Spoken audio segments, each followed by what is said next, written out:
Sick, man. Thanks for coming on the podcast again. It's good to chat. It's always good to periodically catch up with you and see what's going on. So people are probably some people probably heard the first podcast we did, but for those who didn't hear the first podcast we did, maybe you could just introduce yourself, tell people who you are and what you do. Yeah, I'm Matt Davis. I run Hacienda Mastering and Hacienda Acoustics. I'm also a university audio professor. And I just lost my mind and started a party series. Yeah, so historically I've known you as an acoustics guy and a mastering guy. Yeah, behind the scenes type dude, yeah. Yeah, you've tuned studios for people like Tipper and Jade Cicada and myself and Detox Unit and Chris Lake and all these people, which is really cool. And recently you just decided to start throwing events. What changed? What was it that made you want to go fuck acoustics? Or not fuck it, but I want to start throwing events. What was the catalyst for that? Well, the beauty part is I get to integrate the acoustics into the events. It really brings the whole scope of what I do into one cohesive production, which is just endlessly fascinating to me. I guess, I took a couple years out of the scene where I was just living in the studio, just cutting records, designing studios for people. I did way too much volume of acoustics work over the course of 5 or so years. I was juggling multiple projects on different continents at the same time, just trying to, get the fucking bag, get through R&D of my mastering room, because as some of you know, I've gone through an iterative process of, designing the studio, treating the studio, becoming unhappy with it 6 months later, gutting it to the studs, starting over. And I did this 5 times in 6 years. And it was an all-consuming passion project for me that took up all of my spare time and all of my, ambition. And once I finally, after 5 years, hit the point where I stopped wanting to revise my studio, I kind of had this lacking for some big ambition in my life, because I wanted to have, inarguably one of the best critical listening rooms in the world. And I finally hit that threshold. But now I don't really have a hobby. Between all my hustles, that's all my time. I don't really, I got a kind of fucked work-life balance, and I've been working on that. But the thing was, I worked so hard, so continuously for so long that I kind of forgot how to have fun. And I took a year off. I had a little mental health crisis a couple years ago, stopped doing acoustics for a little while. And I just took a year and just tried to decompress and come back from it. And I was just trying to find what's my new thing? I tried all these different hobbies outside of music and audio, and I just fucking hated all of them. Couldn't get into anything. I tried so many different things, but I've always been very singularly focused in my life on, stuff within this realm. So eventually I started doing these retreats, these educational bass music production retreats called Synthesis, that they hold in different places around the world, beautiful locations, just incredible teachers, just amazing. But they have a festival at the end of each Synthesis, right? And I was hanging out at that festival in front of a big rig for the first time in a couple years. And I just was like, God, it sounds fucking awful. And I love the boys that run that rig. Don't get me wrong. They do great work. It's just, I hate the sound of live speakers so much. They are awful. And I've known that my whole life, and I've sort of taken it for granted that there's this mystical translation that happens between the studio and the live experience that has always degraded it greatly in my mind, especially coming from my ivory tower of a world-class critical listening room where you hear absolutely everything in impeccable detail. So moving from that and hearing these rigs, not listening to live sound for a couple of years while I was out of it, and then going back into it, my critical listening skills had developed a little more, and I started being able to like quantify the shit that was wrong with that translation to the live medium. And I became really fascinated with it. At that festival, I got tired of hearing bad sound. I said, give me the fucking iPad, you know, and I started aligning it differently and messing around with targets on a track by track basis and just sort of chasing an ideal tone throughout the course of the evening during every DJ's set. And I found myself just doing it for like 7 hours straight. And I was just so zen into it that I was like, shit, maybe this is my new thing, you know? Like I'd always written off live sound. I'd always kind of viewed it as sort of low art because of the quality standards of it. But like it is the closest thing to the core of what I do, and what my client's music is engineered for is for that live performance. So I was like, I got to dig further into this. I got to do R&D. I got to learn more. So I started just taking over front of house at events. I would just walk in to an event that one of my clients is playing in some city and be like, what's good? I'm Matt Davis. And they would just hand me the fucking iPad because they knew who I am. And I got to play with a bunch of different rigs with my client's music that I had mastered. And through that, I started being able to really quantify the disconnects and the way that you can sort of massage the treatment of the master that'll work in the context of a venue and also sound pretty damn good at home. And like I've developed into my process of mixing front of house. At that little festival, they just had static EQs for me to work with. It was a crappy little Midas console that, you know, but I got into dynamic EQs because I use dynamic EQs just constantly in my mastering work. That's my paintbrush at this point, is DMG's multiplicity. I call it my mix fixer because I can like turn a snare up without affecting the rest of the mix. I can turn a snare down without affecting the rest of the mix. I can turn the kick up, the kick down. I can change the balance between the kick and sub.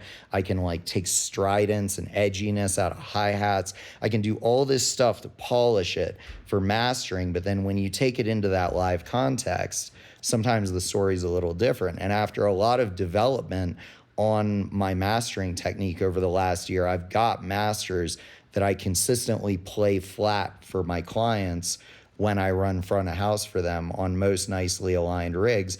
And now I'm just having to massage the other masters in that set, you know? So I've just gotten really into like what live sound is capable of, like in the right hands, and how much better it can become. And I've become kind of like obsessed with that.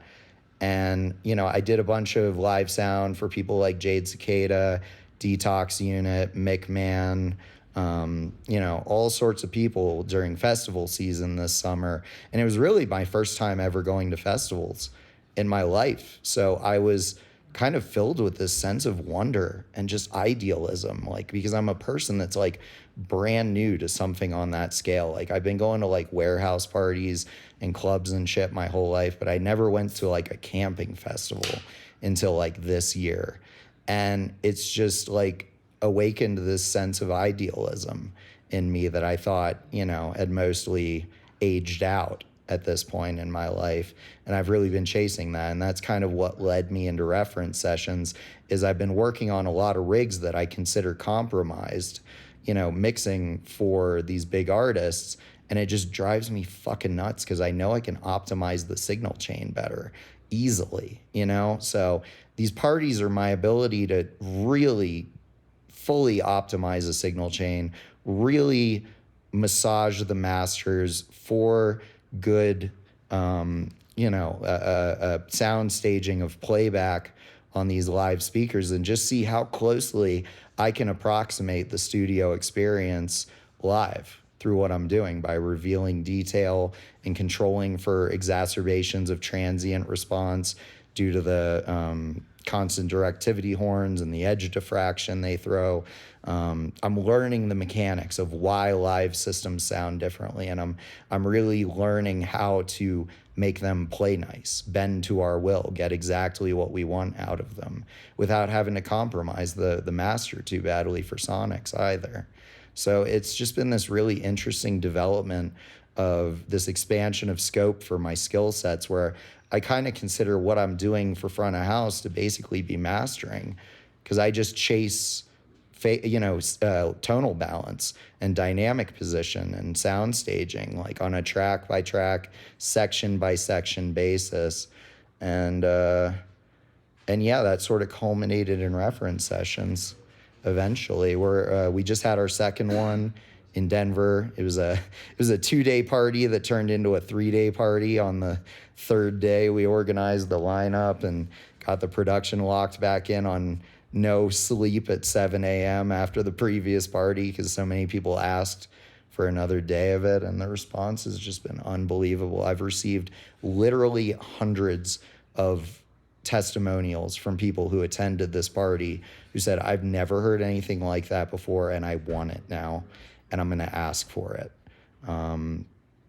We did a lot of groundbreaking things. We invented a lot of new things for this party. We did a lot of brand new deployment styles that are of my invention, that are insanely contentious but happen to measure well in terms of data.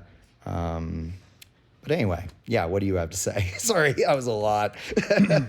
No, I mean, that's a good intro. It definitely explains, like, who you are and where you're at and what you're doing now. Yeah, I've always kind of thought this as well. Like, you ideally, as an electronic music producer, maybe not so much as a band, a little bit as a band, but like more so, I think, especially as an electronic music producer, you essentially in the live world want to basically take your studio to the stage. Like, if you could ideally make the shit sound exactly how it sounds to you in your studio, so you can translate it exactly the way that you built it to be translated to the audience, that would obviously be ideal. But yeah, I mean, that's it's the goal, right? Is to make it, translate the way you saw it translating in your studio with that degree of clarity and, detail. That's the goal, right? yeah, it seems like a really tough problem to solve. So I'm Oh, big curious. time. It's very multi-pronged, and it takes a lot of parallel processing and being able to choose which thing you attack first, because I'm basically getting cued these new tracks blind. Some of them I know the masters for, others I don't, and I'm responding on the fly as quickly as I possibly can so people don't detect the tonal shift before I correct for it. And it's absolutely invigorating. It is as fun as DJing for me back when I used to I DJ. mean, It hits the exact honestly, same way. Because I tell you what, you have this incredible power of expression as a front of house engineer that's desperately under leveraged by the community at large, that I think it's been so untapped, and there's so much potential for it in bass music to just create something that's more like involving and visceral,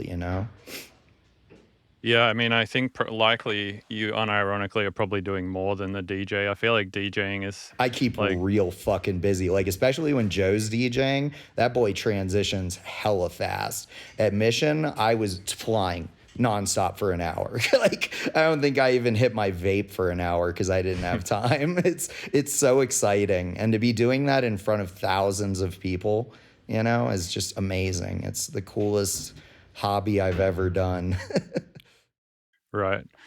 Yeah, I mean, so I guess a good place to start is like, I think we should talk about like how a studio gets to sound good and what it is that makes a studio sound good. And then I'm curious to talk about how you blow that theoretically up to the size of like a 4,000 person room or something like that. It was quite the So feat. We were very busy all week. It's a good thing we had a 4-day load in. I paid big bucks for a 4-day load in, and we used every minute of it because we were just constantly tweaking the acoustic deployment, the sound deployment, the crossovers, the steepness of the crossovers, the filter methodology in each crossover, the overlap, just so many things. I mean, it was an incredible. I love using hybrid rigs because every rig I bring out has never been seen before by the world. Nobody has ever heard the combination of speakers that we put together in that room in Denver, and nobody had ever heard the combination of speakers I put together for the first one in Orlando either, So like, that's kind of exciting too, and it's a huge challenge for somebody who I consider to be like a very good alignment tech in the studio world, humbly so. And I brought in absolute world-class system tech who assisted with the alignment. And, you know, I like a difficult puzzle to solve. I don't like making things too easy for myself. But let's talk about studios. So, you know, you got a couple fundamental goals of studios. You want, you know, a neutral tonal balance. That is not to say necessarily a flat tonal balance. It's very commonly accepted in the community that a flat alignment is correct. That is absolutely not correct. I would like to take Right. this moment to Your push ears do not adamantly work that way, against right? that. Like That your is ears kind not, of work on like a pink noise yeah, curve or it's whatever. not the way the Fletcher Munson curves work. It's not the way our perceptual preference for tone works. Every person's threshold for subrange and bass versus the rest of the spectra is a little bit different. And that target moves a little bit based upon the amount of Sabians of absorption in the room and the width of the sidewalls and 100 little X factors that add up into that resultant perceptual tone that you get out of the sound system. So you start with a flat alignment, you bring up a low shelf, and then you add a high tilt at either 1K or 3K so that you can just tilt down all of your high frequencies above that corner frequency until you have what is a perceptually neutral tonal balance to your ears on good reference material. The frequency response is one angle of having a good critical listening room. And it's critical, but there's a lot of more important aspects too, though, you know. Yeah, the more important stuff that I've noticed working with you is the time Time aspect. Like, domain is so fucking critical. It is so understated. I mean, and I'm so glad that you got to actually hear the impact of that. Like, that is the most important thing. If you want to reveal detail, you have to improve your signal to noise ratio, and that requires you improving your direct to indirect signal ratio from the sound system versus the response from the room. You want to be hearing more of your speakers than the room, and that's a big threshold to clear in terms of damping application on your wall structures. You've got to put a lot of effort and a lot of square footage into that if you want to get great results. I know a lot of guys that are really purist. My mentor and good friend Bob Katz, he has a room that I would say is completely untreated other than some active bass traps in the back of his room by AVAA, which are phenomenal. And if I needed them, I would have bought them. But fiberglass got me there, so I didn't need it, fortunately. Fiberglass and some membranes. But yeah, time domain is critical. And I mean, the phase domain is super critical too, because our perception of sound staging is heavily based on phase position, relative phase of frequencies to each other. And I know that because, like, in common practice in my mastering, I don't use high pass filters for several reasons, but one very good reason from that is that the curve of a shelf has this nice cooked in phase shift where if you put the corner of it just right around the fundamental of your lowest note and you massage the Q of it a little, you can actually rotate the kick drum forward in the mix and make it project harder out of the sub without increasing its level. It's a subtle trick, but it gets you just a little bit more oomph. And I mean, that's what phase is doing to your room. It will make things appear at the wrong position in your sound stage if it isn't linear full band. So that's another big hurdle. And fortunately, that comes along with correcting the modal response of the room, which comes from damping, either passive or by, you know, tuned traps, whatever it may be. By correcting the amplitude response, it is a minimum phase system with the phase domain. So any movement you make in the amplitude domain has an inverse result in the phase domain. So if you correct your amplitude domain, you linearize your phase domain at the same time. So those two are kind of intertwined, but things like early reflections can really fuck with that.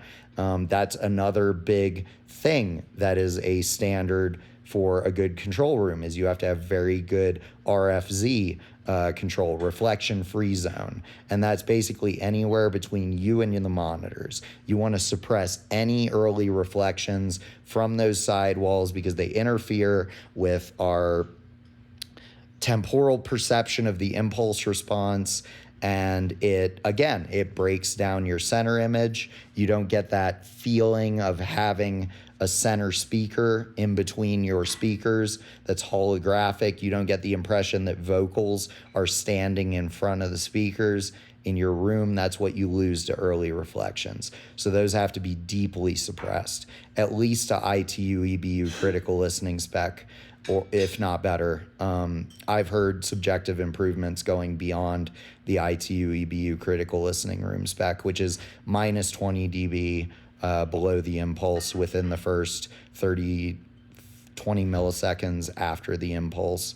That's absolutely critical. And it's a standard, but there are people who've been pushing back against that, like Floyd Toole at JBL, which I don't want to get too far into. But, it is somewhat contentious, but in my subjective listening tests, it's made a world of difference. Like, I started out with, first reflection point diffusion on my sidewalls like 5 years ago, and I didn't know my ass from my ears. And I mean, diffusers are nice. They'll make your image wider, but they also exaggerate your image, and they make your localization more nebulous. You can't pinpoint where something is in the panorama between left and right as acutely if you have diffusion there, if it is not far enough away to scatter. If it's not far away for lobing to not enter the mix position, that's a consequence of being too close to diffusers. They throw antiphase a certain distance, after which they become more inert and less deleterious to the space. But I had to learn that, my room is too small for diffusion. I went for a comprehensive damping regimen, strict non-environment standards, and I absolutely love it. Like, for years I would go around and hear better mastering rooms than mine, and I'd go home and fucking gut my room all pissed off trying to make it better. And nowadays, I go into other people's mastering rooms and I'm just deeply unimpressed by them. Like, I almost went insane a couple times getting my room right, but it really is quite something to behold now. People come from around the world to hear it, and it just comes down to nailing those data metrics and having a nice alignment at the end of the day. But you really have to have all your ducks in a row. And it largely comes down to boundary composition, which is really super unfortunate for people who live in rented spaces, because your hands are tied. I mean, if you've got like a residential spec envelope assembly, you're talking a 1/2 inch of drywall, you're talking a 4-inch air gap between the next layer of drywall. So you're creating a passive resonator that is reactive to the signal in the room. It is actively delinearizing the response of your room through reactivity of the wall structure. You have to harden that. That's the thing I learned 2 years ago when I gutted the room last time, is like, take for instance my studio. The right side wall of my studio is masonry with drywall over it, and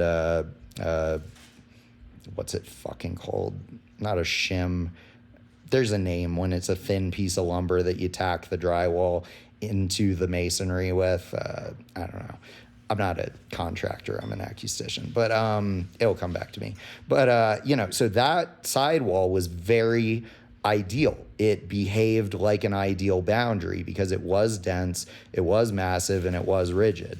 My left sidewall, on the other hand, was 2 layers of drywall that I did. And I thought that that would get me a pretty good match. But the thing that I learned after I started applying more layers iteratively to my left sidewall to increase rigidity and mass is that my imaging went through the fucking roof. I mean, once my left and right sidewalls had the exact same crossover in the sub-range of where they start leaking sound out versus what they contain, once I got that symmetric and I got, the boundaries behaving really symmetrically, to acoustic sound, my imaging became incredible. It turned into the best imaging I've ever heard out of a sound system. I mean, so it really... What was the solution for that left wall? You just had to like pull all the wall off and then fill it with concrete iteratively adding layers of drywall and 5/8 inch cabinet grade plywood with layers of damping compound.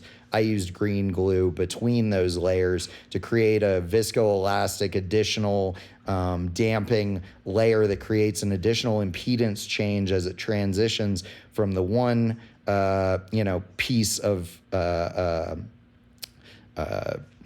drywall or plywood into the next piece. It adds this little layer where the vibration has to change impedance, and every time that happens, it's a very inefficient transfer. So you lose energy as heat. So the wall doesn't react to it; it absorbs it, and it prevents the sound lower into the frequency range from passing through that wall structure. It contains more of it more symmetrically. Basically, I had to match the mass and rigidity of my exterior wall to my interior wall, which is really cool because Wait, how are you measuring the mass like oh, of one wall and just then the other? iterative measurements, All acoustic right. So you would measurements. just like I add measure shit the to the left walls side, and I then measure the right side, and I see, where the cutoffs are, where the waterfall starts dropping off, because that indicates to you the point below which the modal structure is not being supported by the room envelope, little things like that. And just looking at the frequency response of the left speaker versus the right speaker every time I added a layer, I and got you. just watched it got flatter So and you weren't really flatter and measuring the mass, flatter. you were more I so mean, just measuring the response of the speakers yeah. after each layer or whatever. Yeah, and I mean the Gotcha. tolerance at this point is unbelievable. My PMC is the tolerance of the drivers they chose for my set were just impeccable, and I had no idea until I revealed it by optimizing the boundary structure of my room. That was a huge breakthrough for me. Absolutely massive breakthrough. I mean, it makes sense. Yeah. I mean, you Yeah, it makes a obviously ton of sense. you want to have a symmetrical room, so like one side is not leaking extra shit out than the Oh other side, yeah, so that and, like you're and actually hearing a proper sound stage with a proper center image. yeah, and I mean that's the biggest struggle with residential retrofit builds like mine and like formerly yours is that there's a lot of things we can't control for, and if we have a lossy enough partition into adjoining rooms, those adjoining rooms become part of the conversation in the data metrics of the actual studio. The other rooms, the other, cavities that adjoin that room become reactive enough by the lossy wall material that they are now introducing X factors that are so incredibly complicated that you couldn't possibly predict for them. And that's one of the reasons why when you walk into a residential space and you've got all your modal characteristics calculated based off dimensions, and you have all of this stuff figured out. That's why it changes on you in the field. And it tortured me for years when I was getting started as an acoustician. It felt like there were just these spooky fucking X factors that I couldn't explain for, that I was just contending with and trying to fight my way around, But over time, as I've been afforded higher budgets on the acoustic projects I do, and as I get to do more tightly controlled designs where I'm designing the whole fucking building, let alone the room, I have more control over isolating rooms from each other in terms of their interaction. And I've watched, the projected figures much more closely approximate the in situ measurements. It's an incredibly complex equation working on like a standard residential studio room, because there's just so much going on that you can't completely control for unless you reinforce your boundary structure. And at this point, I think my left studio sidewall is misloaded by about 4,000 or 5,000 pounds on like 18 gauge aluminum studs. So we're doing a little case study on how much you can misload an aluminum stud without taking a wall over. I was joking for a while after we added the last layer, I'd go in the studio every day and be like, oh yeah, the wall's still up. That's cool. Because we really didn't fucking know. That was like, because I wasn't adding layers to the other side of those studs. I was misloading them like crazy. So fortunately the wall stayed up, so that was tight. All right, so we know like how to get a studio sounding good, and it's usually a lot of work. You basically have to take walls down, put walls up. You have to like rip shit out, insulate it, all sorts of crazy shit like that. So when moving up to a venue, like let's say the Mission Ballroom, like what do you do about that? I mean, you obviously can't go in there and be like, hey, that You side cry of and the cope. you're That's like my that side of least the venue favorite is venue. like got not enough mass. Let's add like another giant wall to this so the mass of both walls is even. Like you can't do that shit. So Well, like boundary reinforcement is not their problem at that venue. Um, I'm just saying in theory, consistency like how do you of deal with this on that scale? I mean, that's why I started my parties, is because I want to be able to control for things like that. And that was one of the variables that I would be out there and I'd just be like, well, there isn't shit I can do for it. I can crush more detail into the forefront to fight that direct to indirect signal ratio and the inherently terrible signal to noise ratio endemic of any club or venue, because as we both know, you've got people talking at 90 dB and you're playing at maybe 120 if you're really cooking. So you have a signal to noise ratio of about 30 dB. So anything that is behind the very front of that sound stage is completely lost. In a room like Mission, it's just fucking gone. Not to mention that they use line arrays, which have absolutely no depth of field whatsoever. I know the DMB rig in there is the flagship rig. I know it is incredibly sought after. I don't know if my gripes with that space are the venue itself or the sound system or the alignment of that sound system. Not once that I've run sound there have they let me into their DSP to mess with their alignment, because only DNB techs are allowed to do that and they have to send them from Germany or whatever. So great. I'm having to do my alignment on the front of house console because they have a absolutely atrocious alignment in that room. And the dispersion is not consistent. I had people complaining about dead spots in the middle right above front of house. I mean, and there's nothing I can do about that because I can't reprogram those boxes because the venue literally won't let me, because they don't know who I am and frankly, they don't like me. That's one of those venues where me and the house tech didn't get along super good. Yeah, I agree. I don't think the Mission sounds that good, which is I It's think terrible. It's an why you see awful people like space. Tipper playing at like the Fillmore instead. Yeah. And I it haven't makes more heard sense to me. Fillmore yet, but I can't imagine it's worse than Mission. It sounds pretty good. I like the Yeah, Fillmore. that's tight. I'll check it out eventually. So I for didn't make it example, last weekend, obviously. I was a little busy, but yeah, understandably. So for example, like let's say your reference session that you just did, the second one in Denver, yeah. what was the process for finding the right venue that had the right dimensions, and then Oh, I'm glad you asked. what kind of treatment did you do in there? Like what kind of the sound system pictures I saw looked fucking insane. The Oh, sound thank system you. for that Yeah, yeah. size room, that sound system looked insanely meaty. Real quick, just so they know what we're fucking talking about here. Yeah, you can share your screen, I Yeah, think, yeah, and I'm on it. share. All over it. Let me just And approve people who are listening this. to this, you'll have to go check it out on YouTube to see what we're talking about here. How annoying, the joys of technology. Let me try this again.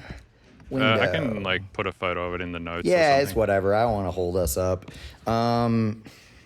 So with the venue, this was a friend of mine's venue. Or actually, better yet, people should just go like to where's the reference session stuff that people can go check out. We're at reference sessions at Instagram.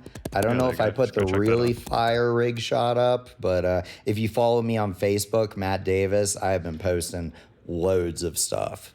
You can All right, see cool. a People lot can of just do that video and then. pictures there. Yeah, it's all good. But I'd been to this space a couple times. It had, a pretty nice Function One Evo 6 121 rig in there, that my buddy, who is a very talented system aligner, did the alignment for. So I got to hear a rig in the space. I got to hear how it kind of behaved, the consistency around the room, things like that, how the modal behavior operated, whether it was considering, just this partition space or the entire warehouse.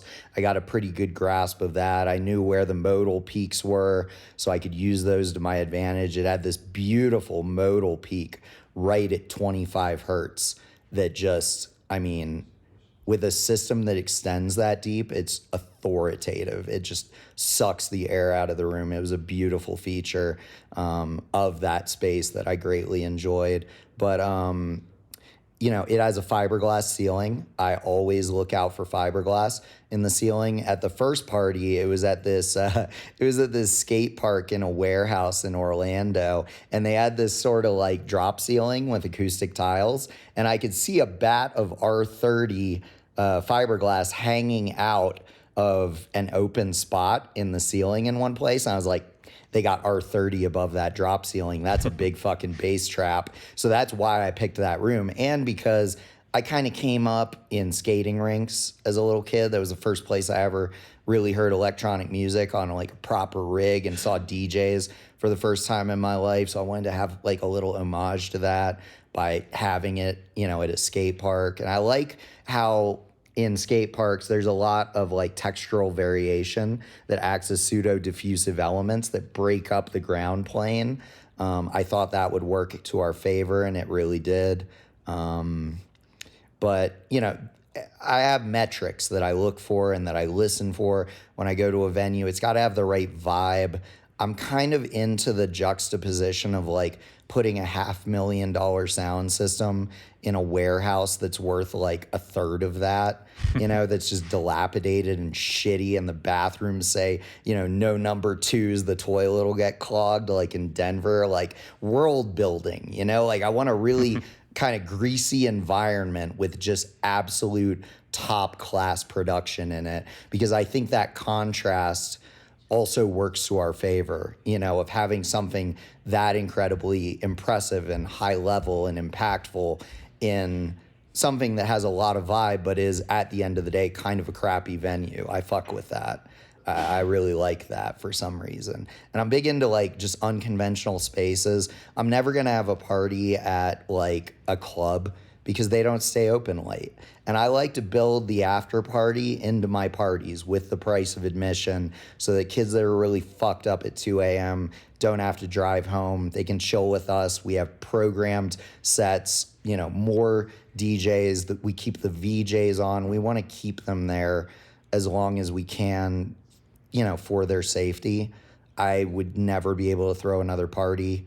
I would never have the heart to throw another party if somebody got hurt coming home from one of these things. I care deeply about our patrons, and I just want to build as much value as I can into that. So a club would never let me stay open till 6 a.m. A club would never let me not sell alcohol. Wait, do you not think it's more dangerous driving home at 6 a.m. than at 2 a.m.?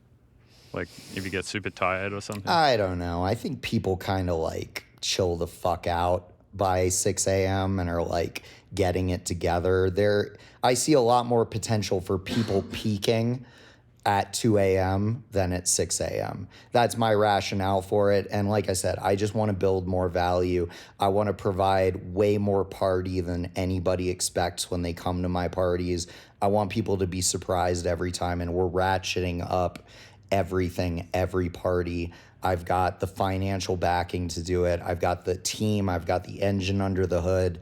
We want to do things that every time surprise and impress people and create like, a new standard unto that party. And there's so many metrics I can still optimize into from the rig we did in Denver that the sky's the limit, What are some things that I didn't hear the rig, but it looked really cool, but what are some things about it that you think could be improved that you weren't happy with?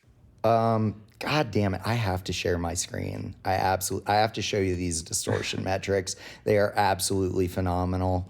I mean, if you want, you can like disconnect and then reconnect and give your browser permissions. I think it's permissions here. Wait, here, let me see here. Security and privacy.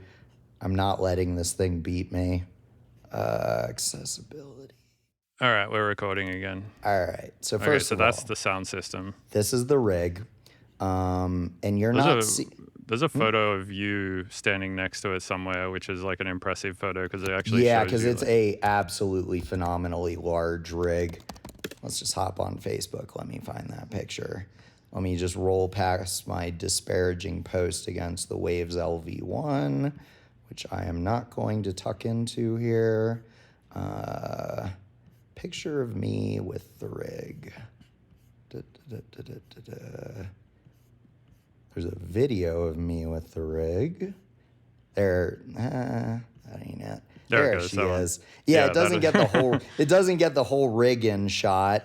Unfortunately, our top attachments couldn't fit in the frame. But yeah, this is it, and this is the scale of it with one manlet for perspective. Wait, so where does the sound system start there? Does it start like kind of at your shoulders and that's the subs, or are those big boxes below also subs? The big boxes below are HSD battle axes, I got you. Okay. which we have modified for the first time in the history of HSD subwoofers. We added what are called V plates to the subwoofers, which is where you put the subs at a 90-degree angle with each other with the horns facing out, and then you attach this this horn extension, which is a top and bottom plate that turns this into a triangle here, and it extends the length of the horn.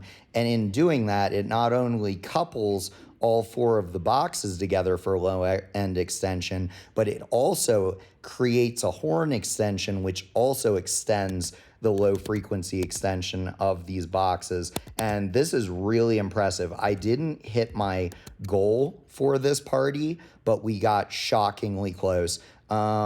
This is the frequency response. What's the smoothing on that? Yeah, it's like psychoacoustic smoothing, but it works for the sake of this conversation. So to define the F3 of this, the battle axes handled between 15 and 30 hertz for our sound system. So they were our infrasonic boxes and the first half of the bottom octave. And if we kind of look at our sub level and we kind of find a nice average position for it, this is a modal boost. This is that beautiful 25 hertz modal boost I was talking about. There's another one round about 50 here. But if we take the center of gravity for our sub range, that lands us at about 20 hertz flat. And the F3 of this system is round about 18 hertz. Now, the natural response. Wait, what is an F3 before you? F3, oh, thank you. F3 is the level at which the low end has rolled off by 3 dB. It's 3 dB into the roll off of the sub range. It's the way that product manufacturers, speaker manufacturers talk about system range, which I think is really uncommittal. When I talk about range, I'm talking about how far is it flat to. And I promised 15 hertz flat with this party. I got 18 hertz flat, for which I am sorry. But a 4-pack of battle axes naturally hits 27 hertz. We hit 18 fucking hertz with battle axes, which is just an incredible improvement upon the design with very few caveats. It changes the dispersion of the boxes, but in our case, where these are only producing infrasonic energy, infrasonic is inherently omnidirectional. It really, you can't waveguide 15 hertz, 20 hertz. That wavelength is so far beyond the scope of what an enclosure of a speaker can do. It's just going to diffract right around it, and it's going to go wherever the hell it wants. So even though the dispersion was tightened by the V plates that we applied, it's fine because it's, infrasonic and deep subrange goes everywhere regardless. It pressurizes the room, it fills the space. So that wasn't really a caveat in our case. When you put the subs together like this, are you putting one out of phase with the other so they're sort of working Absolutely one not. at a time? Oh, Okay. no. Because I know some people do that where they will like put subs together and they'll put one out of phase with the other, so it basically acts like a cicada. It kind of sounds like a cardioid rig is what you're describing, which a lot of people have told me I deployed my cardioid rig incorrectly, which is just absolutely hilarious to me.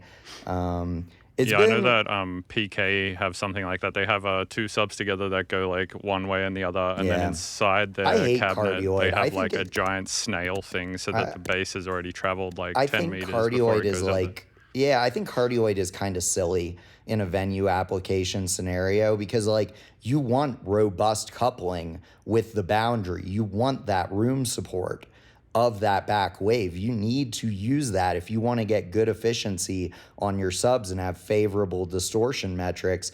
With a cardioid sub, you've got 3,000 watts. You're shooting 1,000 of them into the back of the room just to cancel out energy. So they're incredibly inefficient designs. They tend to be high distortion designs. And I think they're just kind of a solution looking for a problem. You know, when you have control over the deployment in a space, I think it's a thing that doesn't really need to exist that much in practicality. And I mean, I'm going to get flamed for this, but like, I don't know, like your key speakers, they're cardioid. And, you know, they align nicely to a room, but that is to one distinct position. With live rigs, we're talking about a generalized area. There's a lot more delta involved in that, you know? So it's kind of a completely different animal. And I feel like the name of the game in live sound is headroom, and that cardioid is kind of a weird way to go after that. I mean, if you have enough of them, it makes sense, but you've got to have a lot of them because of how inefficient they are.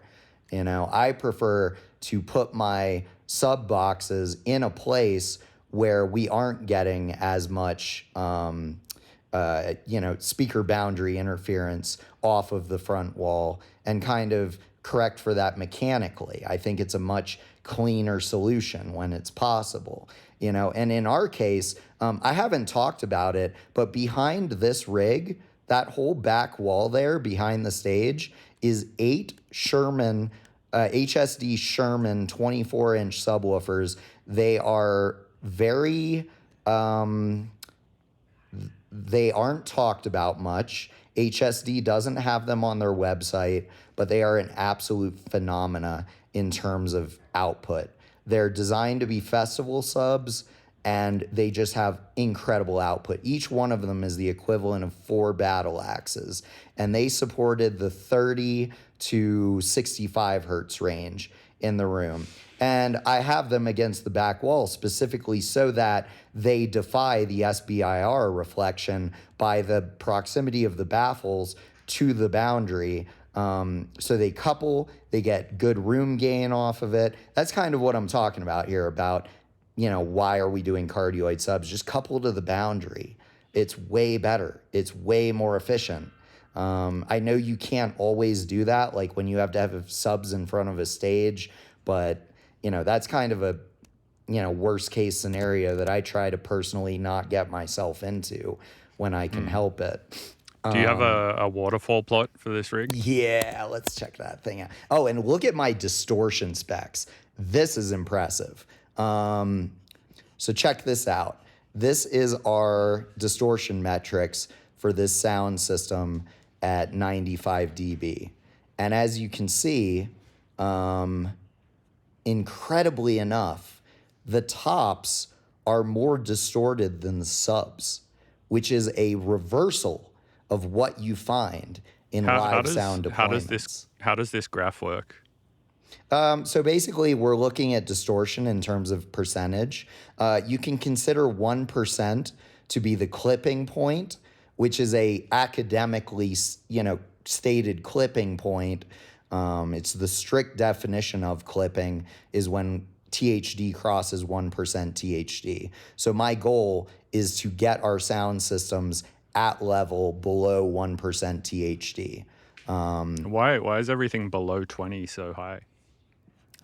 Good question. So this range is where the 21-inch drivers in the battle axes begin to do what's called unloading, where they get below their FC for the driver, which is the lowest frequency that it can naturally generate SPL at.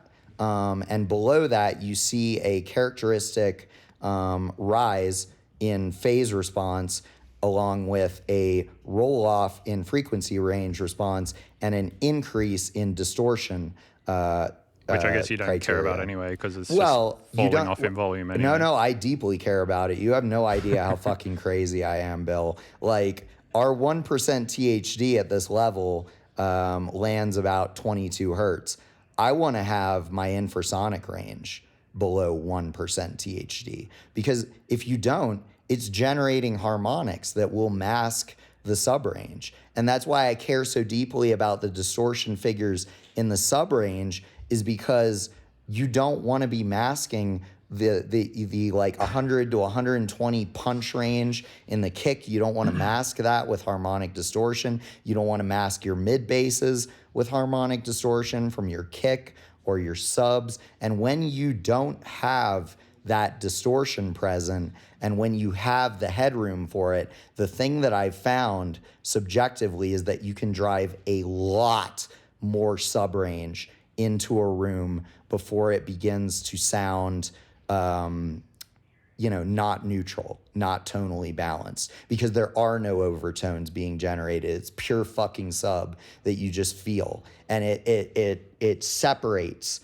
nicely from the rest of the band in a way that you can just hit phenomenal levels of SPL. I mean, I designed this system for this room with the goal of surpassing the threshold of what's called cabin effect, which you find in car audio a lot. And what that basically is, in kind of like bro layman's terms, is it's the point beyond which there is no more room with the available airspace to propagate any harder. You're limited by the air particles in the room, and it creates this sort of sensation that's hard to describe unless you've ever been in like a car with like a gnarly subsystem in it.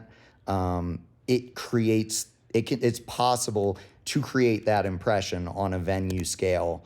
It just If kind of you, creates like a I mean, lot of pressure, I if you put guess. 153,000 watts into a 400 capacity room, it's unbelievable the latitude you have of expression because there's no ceiling.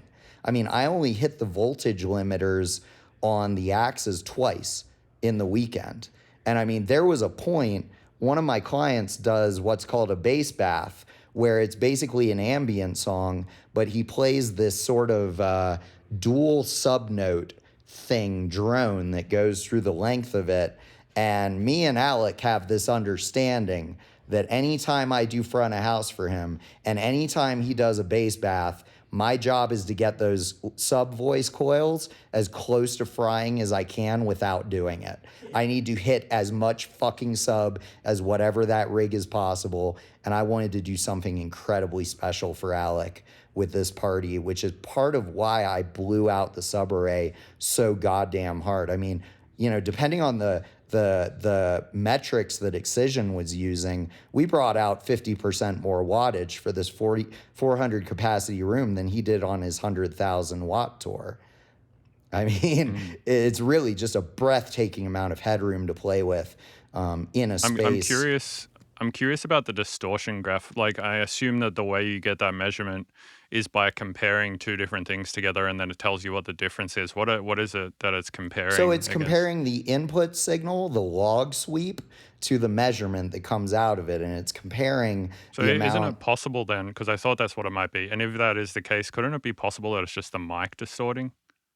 Oh, Bill, buddy, I bought new measurement mics just for this party, and they have a clip point of 144 decibels. They're designed specifically for measurement purposes at very high SPLs.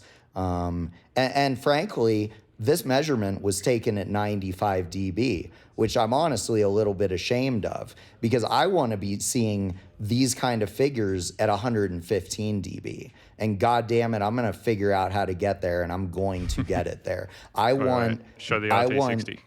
I want mastering quality distortion spec at full level. And I think it's possible with existing tech and some stuff that I'm working on with a couple developers who have been trying to get with me on doing kind of a special project for live sound that I can get into. But like, let's look at it at 100 dB. Just for comparison purposes. You see, now at 100 dB, we're at our clip point at 30 dB or at 30 hertz, and I don't like that.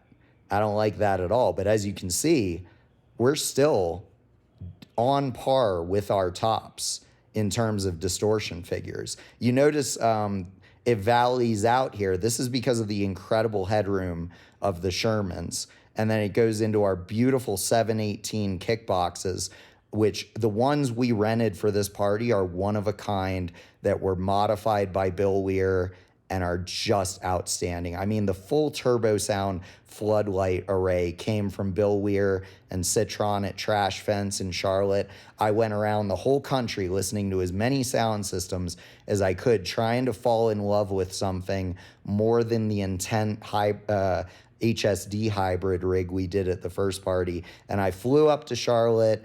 Bill and gang were kind enough to do a stereo deployment of a 5-way version of the rig that didn't include the battle axes, so I could audition, the imaging, the transient presentation, the house tone of the sound system, everything, and mess around with it, do alignments on it. Like, I heavily vet sound systems at this point because my standards are getting very high with these parties very quickly, and I'm always trying to level up. So it's just a lot of R&D and going to parties in different parts of the country and hearing different rigs and different front of house engineers. I've been sourcing a whole team of people. I have a team of about 50 people that work for reference sessions now for our events. And our audio production team is the top flight in the United States. I don't think I could have done any better. Brady Chongbian, our systems tech, I just promoted him to audio lead after the last party because he saved our asses when a console went super unstable on us. I'm front of house. I was audio lead. It's him now. Brady's the fucking man. I don't think I could do any better for somebody that's good at keeping a cool head under pressure and doing impeccable alignments, just beautifully phase aligned crossover points in very difficult deployments like the ones I like to do. Because again, I like having a nice little challenge, So. Can you show the RT60?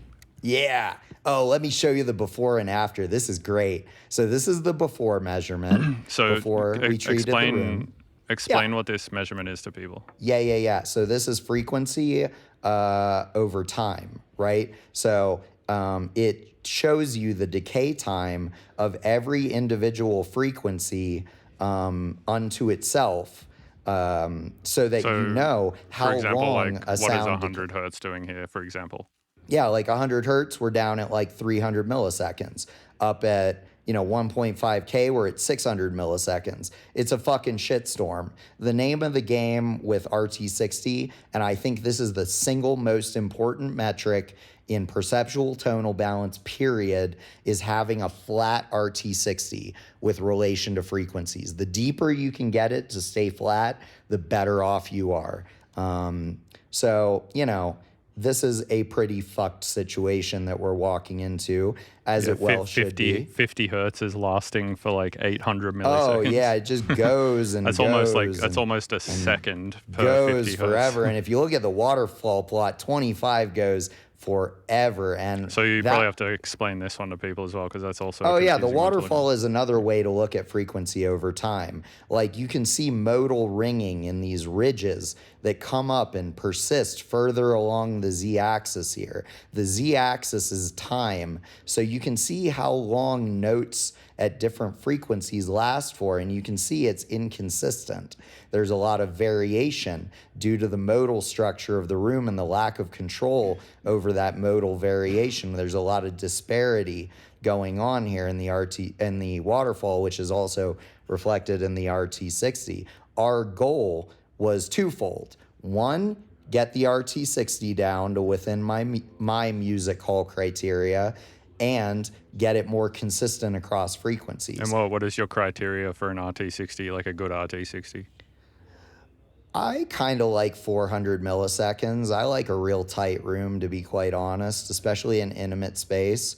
I would be curious to go lower than that, honestly. We were only able to treat half of the venue because the other half of the venue was our beautiful video walls, which were, massive and took up a shit ton of space. But you notice that I angled these side video walls. And the reason for that is they're coplanar with the mid and high frequency drivers. So they're going to be reflecting into the room from that LED wall. So by angling them, by splaying them in the room, I moved those early reflections. I bounced them further back into the room like you would by redirecting, early reflections in a studio by some methodologies.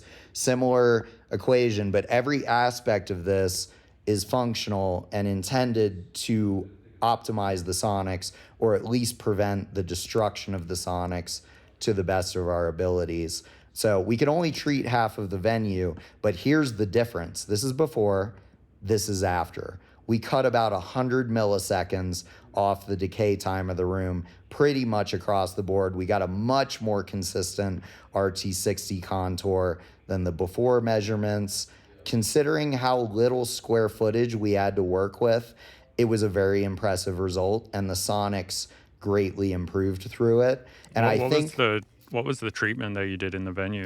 Oh, I'm glad you asked. So, I lost my goddamn mind about 2 weeks before the event, and I decided in my infinite wisdom, let's get a whole venue worth of Caruso Isobond acoustic polyester imported from Europe because I have never gotten to mess with it before and I kind of want to study it. And fuck it, we may as well do a whole venue in this ridiculously expensive material. So I talked to a provider. They're like, oh, sure, we'll get it to you in a week and a half, no problem. I put in this fat fucking order for it. It's still in customs in Germany right now. It's gonna land on my buddy who owns this warehouse's doorstep in about a week and probably take up his entire doorstep, and then he'll be able to treat his whole studio off of it. So that's my little nice donation to the venue, my little nice donation to the venue owner. We like to leave a legacy of better sound everywhere we go. It's not just about flexing our strength by treating these venues. I have been waiting and waiting for years and years and years for the US standards of acoustics for venues to catch up with Europe. And at this point in my career, I'm fucking tired of waiting. I'm so disgusted by it. And I'm in a position, finally, I have the stature, I have the financial backing, I have the engine under the hood to start doing something about it. So I've decided, as part of this philanthropy of this massively expensive event series we're doing that we, quite honestly lose quite a lot of money on quite readily because we're trying to make a statement here. We want to treat these venues as part of that so that there will be better sound in our wake in these venues all around the country, everywhere we go, so that I can do my little part to try and move, advance things a little bit, especially in unconventional spaces, because there's nothing better than a warehouse that sounds good, I think. You're not wrong.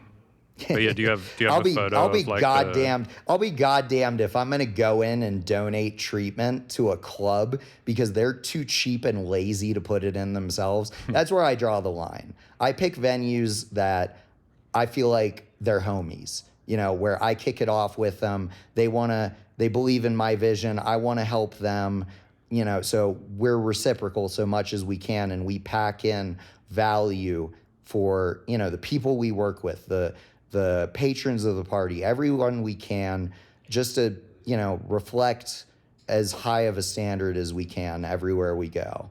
That's part of my vision. Like I'm at a point in my career where I want to start leaving a legacy, so I've got to get a plan together for how exactly I want to make an impact and how, I can become a greater part of the conversation in bass music and in, the venue world and in live sound.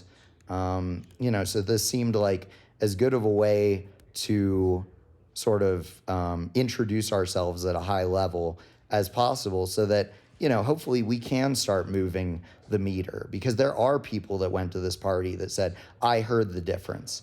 I like it better. I want more of it. Like, I'm going to ask for this, And that's what it fucking takes to affect progress. It's going to take a lot of people complaining about the dog shit sound at events until we shame them into doing better. Because a lot of these people need to be shamed into doing better. A lot of these front of house engineers are not doing their fucking jobs. It's not entirely their fault. I very much feel for their plight, because they are up against way more than they should be as specialists, as the fucking surgeons of these events that, define everything from the sound system. I think we should be treating front of house engineers like mastering engineers, because I think that's what you have to be to get good translation, especially out of DJ music in live sound. And I want to get my techniques out there. I want people to use them.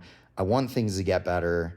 And I intend to be very vocal, and I'm going to be very transparent. I'm putting all of the details of our rig, from the crossover slopes and topologies, to everything. I'm going to give every piece of information away, because I want people to follow in my path and start doing better for sound in this country.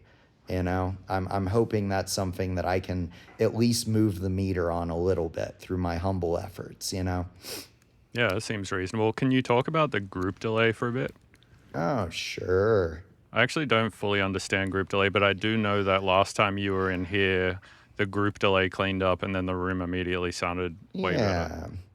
So, group delay comes in a couple different flavors. There is bog standard group delay, which is effectively your phase plot. And it is it's sort of the proportion of phase relation of different frequencies to each other. As you can see, there is a group delay anomaly round about here, which is odd because we don't have a crossover there. Probably something inherent to the, I forget what that thing is called, the turbo device on the 718s that acts as a sort of waveguide. I wouldn't be surprised if this phase anomaly here is a result of that. Down here, as we get into our Shermans, we see the group delay begin to increase. This is generally characteristic of subwoofers, as they are a little slower.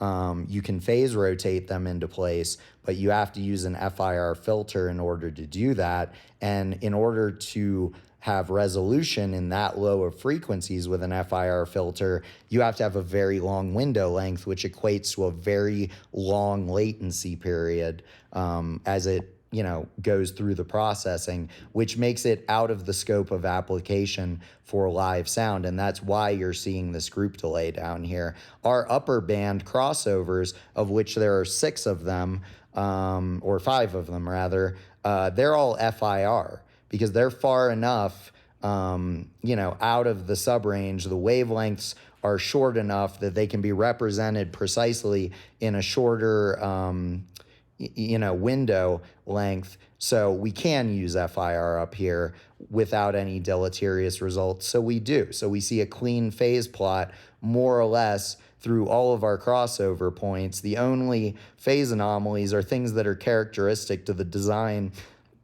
of the speakers themselves. But basically what you can say here is that our bass is rotated in phase a little bit forwards from the rest of the signal, which will have the perceptual effect of it being more forward. And otherwise, it's not really a big deal on the scale of a venue deployment. I would like to improve it. I have ideas on how to improve it.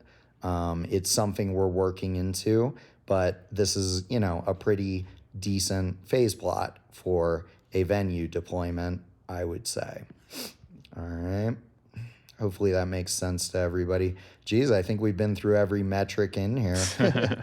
All the relevant ones anyway. Yeah. So, what is the like going forward? What are your plans for improving on all of this? Because it seems like you've got it fairly optimized already, but like It's obviously nice. there's always more to do. So I'm curious, Yeah. like what else you think there is to do to make it better. I mean, Oh, there's so many more beyond directions to not go. like rebuilding a wall or It's something. endless, Bill. Like I could scale this forever. I could never run out of interesting new varieties to try. There's so many good options on the market. It's such a fun thing to fuck around with. But my plan for the next party so far, I don't know what tops we're using. I don't know what kick bins we're using. My investor just bought 8 battle axes. Um, our plan for the next party is to do either 8 Shermans or 8 Battle Hawks, which is HSD's new sub that I haven't heard yet, but would very much like to. Probably do 8 of those, probably in a front line that we have the kickboxes and mains stacked on. And then we're going to put the V plate battle axes in the corners this time. We're going to fire them into the corners just to get a little better efficiency and a little lower distortion by leveraging that modal maxima in the corner for maximal room gain. And I'm also going to double the number of battle axes in our V plates from 8 to 16. So we'll be doing 2 coupled 8 battle axe V plates firing into each corner. And I'm hoping that by doubling that, it's going to pull this whole range of distortion figures down, including down to the unloading range of the speaker itself, so that we get more favorable distortion metrics.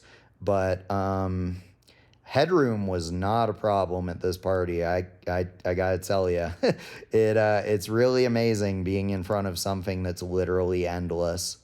I mean, the realm of good taste ends way below the headroom of these speakers. It's it's like driving an F1 car, 80 miles an hour. Same deal. It's like you've got this thing that is capable of so much, and you step on the gas a little bit and you're just fucking flying. It's like driving a race car. It's exhilarating having that kind of power and being able to create that big of like dynamic arcs in the sub range and getting away with it. Like I have the power in front of house to make every drop of every song the hardest fucking drop you've ever heard in your life. Like we have that power in front of house, and a lot of these guys don't know it.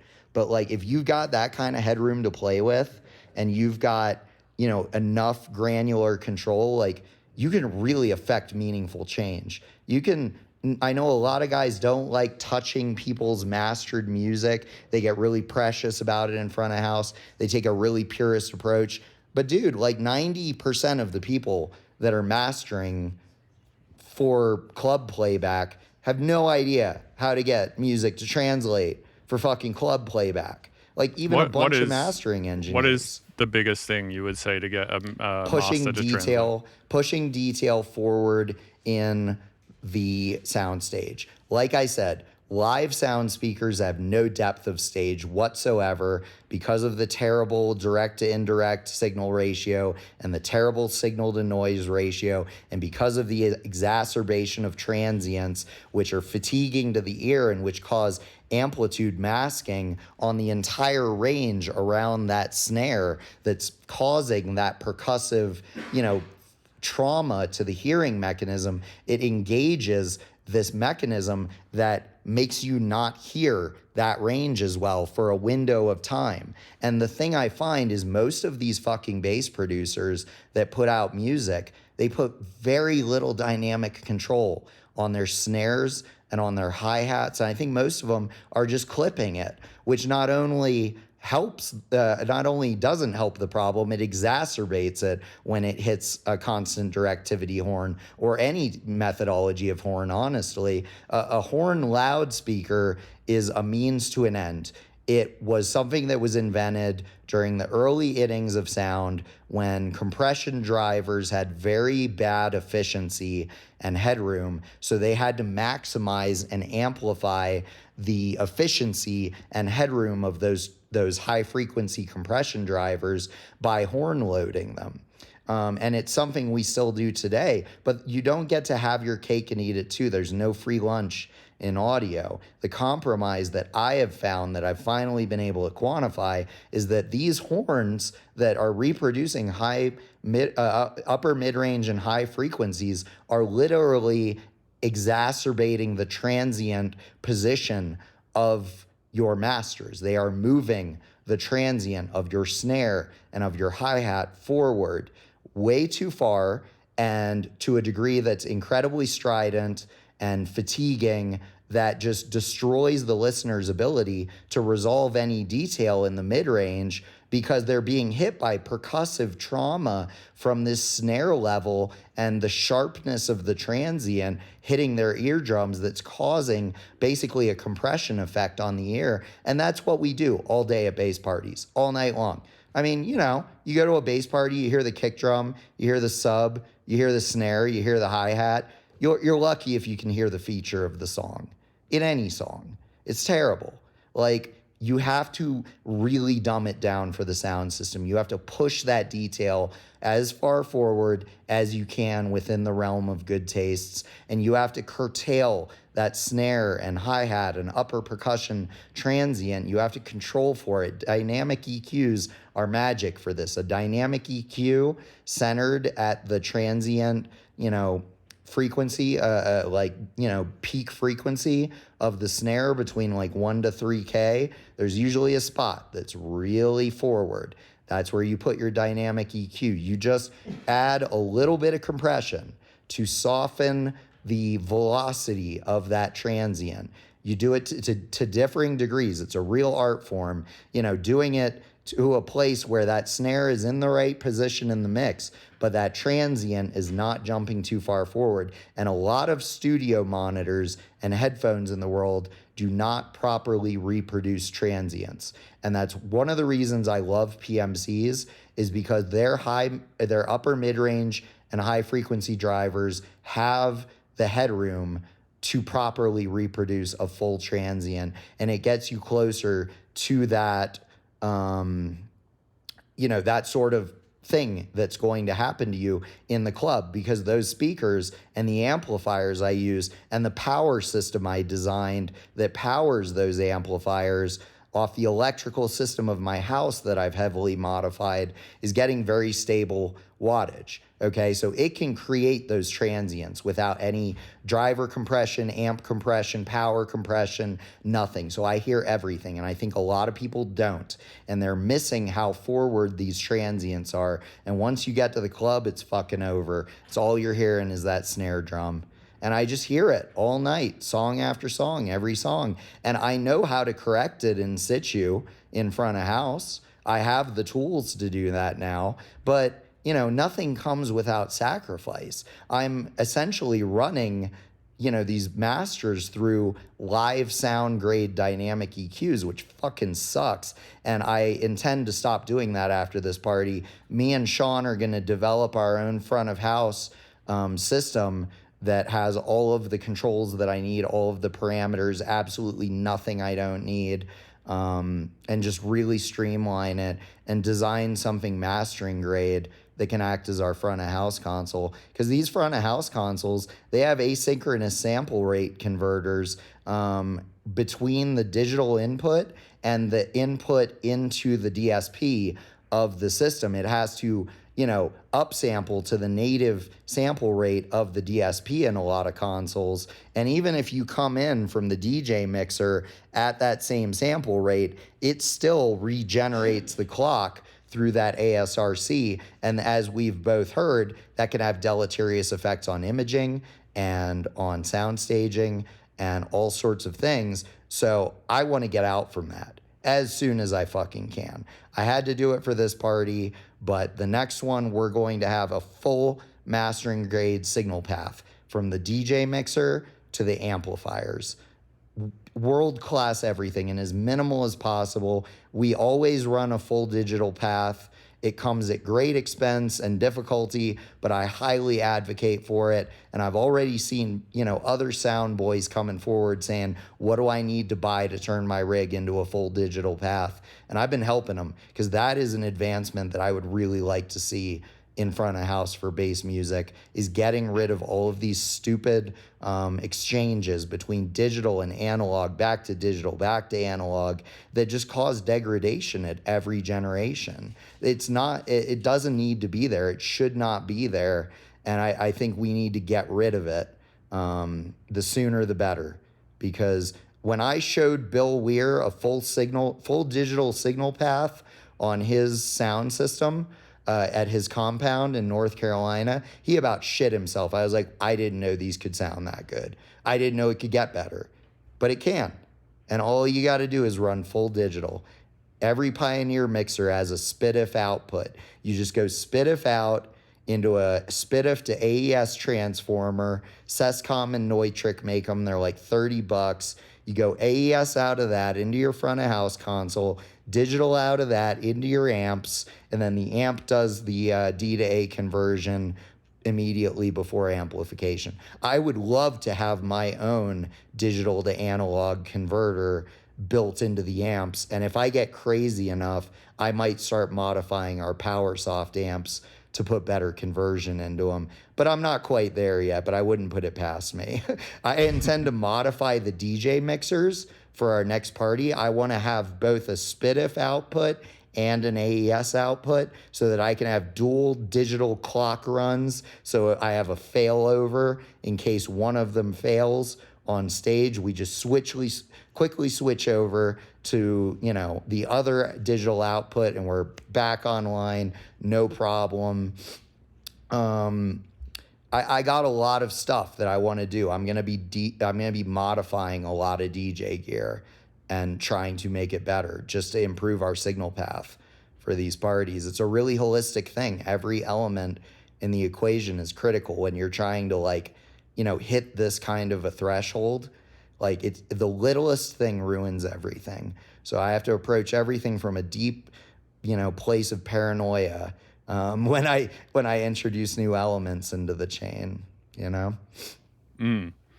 Yeah, I mean, it sounds awesome. I'm not really stoked to hopefully play one of these events at some point. I definitely would want to. love to book you. You can count on that at this point, bud. I Yeah, think I would like to make some music specifically for that yeah. event, like Oh yeah, to and I didn't. make some stuff in like lower keys than I normally make it and Oh stuff like that. yeah, let me talk a little bit about. I'm all about creating new art as a consequence of these parties. I want my parties to inspire new art and to inspire progress. And one of the things I've been having my clients do who play my parties is I've been having them write music that has lower than normal subnotes in it. And they've been performing them, and it was amazing last weekend. I mean, I don't know who it was, one of the artists had a 23 hertz fundamental subnote. And when that fucker hit with authority, everybody in the room looked around and was like, what the fuck was that? Because they'd never heard that frequency before.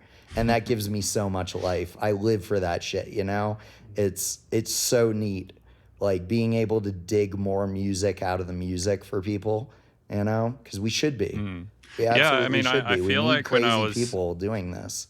I feel like when I was younger, I used to do that. Like I would go to a party either as an attendee or playing, and then I would go home all stoked and be like, okay, like I heard what that song that I played like sounded on that sound system. I'm gonna make this other song now that's kind of like more optimized than that one. So next time I play it on another big sound system, it hopefully will like hit a bit harder. And I was like really excited about this like optimization of like trying to get stuff sounding better and better at shows for a while, but I haven't felt that excited about that task in like I don't know, over 10 years now at this point. So yeah, seeing you doing this and like having potentially the option to play it one of these parties is kind of exciting, because I definitely would love to make some music like specifically engineered for Wouldn't that like be incredible? Like big sound music system made stuff. for a sound system. I think that's like the most romantic concept, like in my mind. Like I've got a buddy who has a nice HSD rig in St. Pete named Chandler, and he writes his music to complement his crossover positions of his sound system. And like, it's a little silly, but at the same time, like, you got to appreciate the conviction of a guy who's making music for his sound system. I You guess we know, all are kind of it's doing really that. I mean, neat to me. you're always optimizing your mix for whatever it is you're listening on, right? Yeah. I mean, he literally will like high pass his kick, like at the transition point. No, I think like right at the transition point between the cannons into the battle axes, which I hate. I would never do that. I think kick drums should go the whole fucking way down to DC. And that's one of my big stands. And same with sub range. I don't high pass mixes when I master. I haven't done that Yeah, in neither do I. years. I think it subjectively sounds better. And furthermore, there is meaningful information down there that the world isn't ready for, but someday we will be ready for it. And when that day comes, the tracks that dial in the infrasonic range instead of removing it will have their day in the sun. And that's part of what my parties are about, is a celebration of that bottom octave that's been so deeply neglected by sound systems in bass music.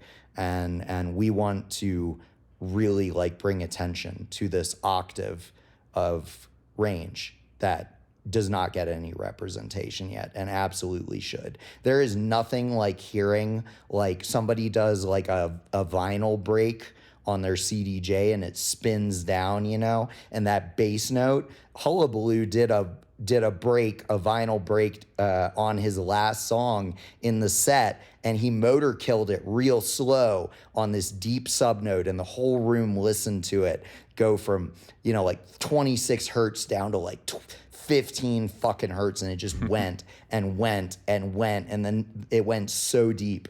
You know, I think people should be doing bass drops way deeper, because I was hearing some really non-committal bass drops on that rig. You know, like you want it to go the whole damn way down on that rig. And why shouldn't you? Because most sound systems high pass at like 26, 27 hertz to protect their drivers. I play with no you know, with no safeties on this thing. I'm manually tuning the infrasonic on a track by track basis to keep from cooking our voice coils. There's no, you know, there's nothing saving you the way I run rigs, but it gets you that super deep extension. And once you get down below 20 hertz, it's sheer visceral movement. It's just force. Like, Is especially there with the is amount there of headroom we had for it. is there stuff you can hear on these live sound systems that you don't think you can hear on your PMCs in your mastering room?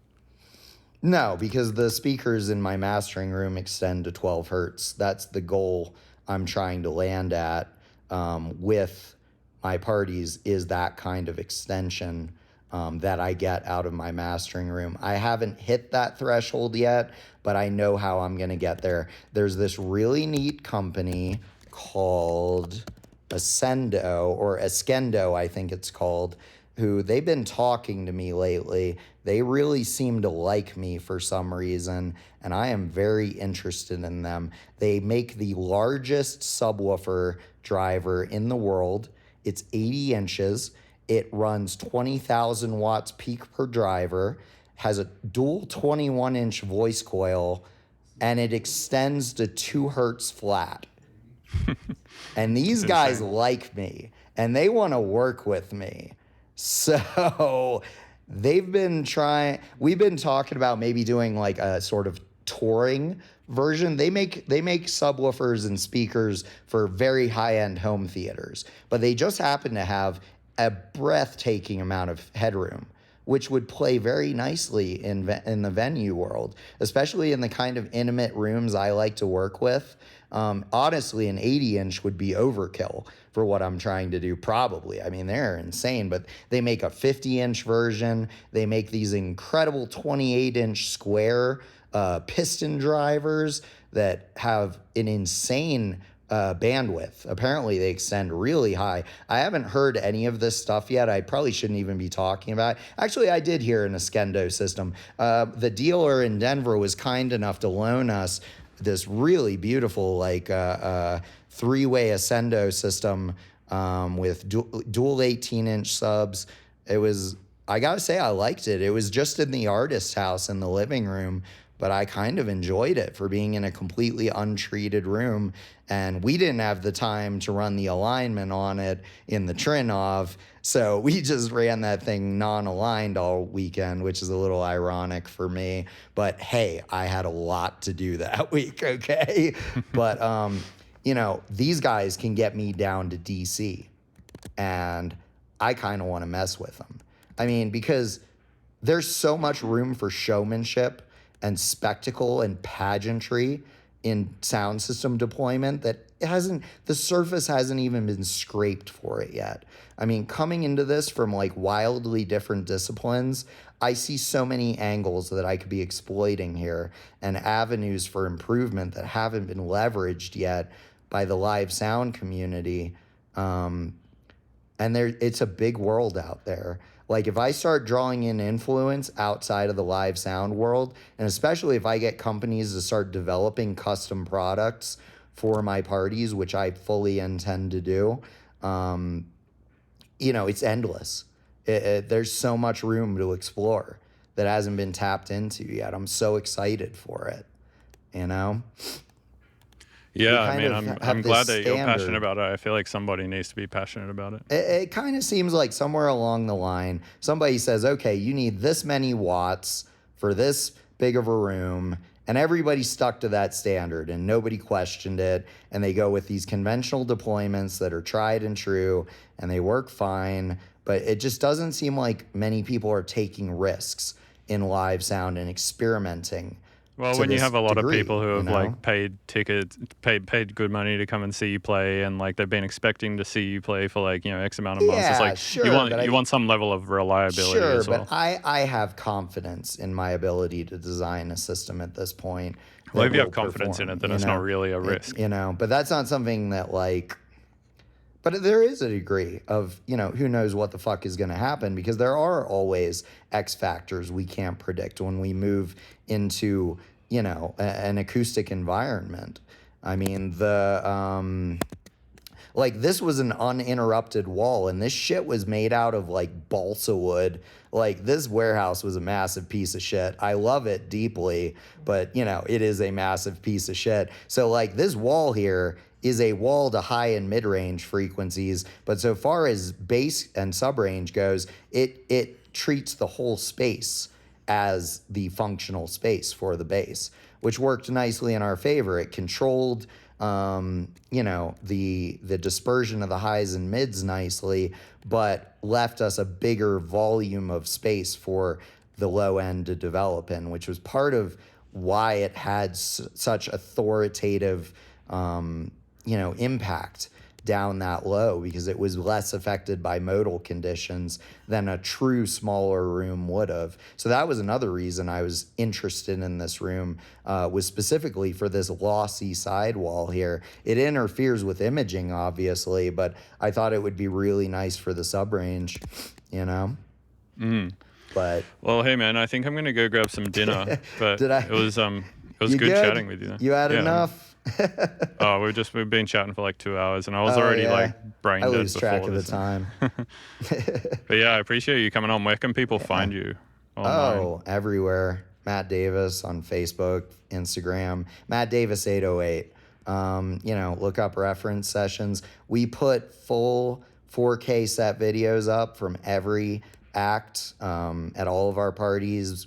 We shot 6 different camera angles for this party. We had 2 360 cams alone. It's being cut together by this incredible video editor and cinematographer and documentarian that we added to our team, Shane Slack, who I'd like to give a shout out real quick because he does just beautiful work. Those will be live in the next couple of weeks. You can go back and see the videos from our first event in Orlando.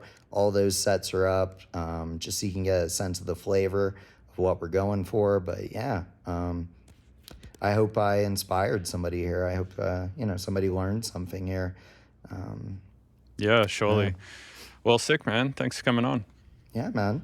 You have a good day.